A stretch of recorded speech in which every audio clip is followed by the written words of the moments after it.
доктор, اینقدر راه دراز اومدیم نمیرسیم. راستیگه برادر مرا نمیدونم چند خدگر راه موندگی بس اینم برادرها رو میفرستیم. سلام علیکم برادرها. و علیکم السلام. بخشش برادر عزیز نفر اومدیم سرویسیم همین کبوداره میگن داره خونه تو چند قراره میگن خیلی راه دروز نمیتونی رفته بیا خونه دا مهمون میشیم سحری میریم. چی میکنیم برادر؟ خودم میدونم دکتر. بستیم فردا بریم.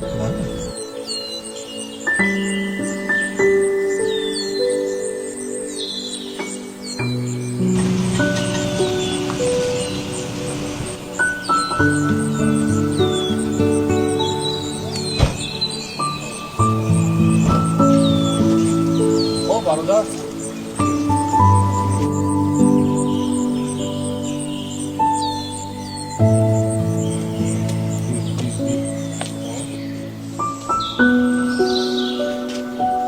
میگم میخالی آدمای خوب آمده در یک کوه پشت خیلی نوشون نعمت بین خداوند در یک رزقه رحمت خدا که ما را قبول کردی رحمت تشکر.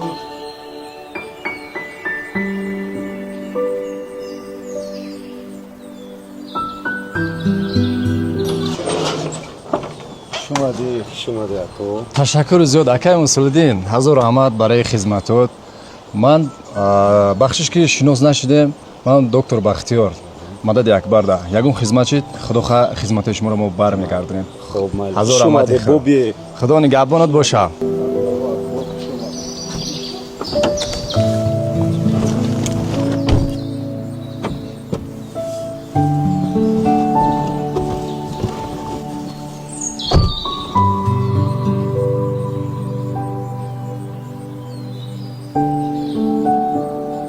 عبدالرحمن همین بچه یک بهترین انسان بوده.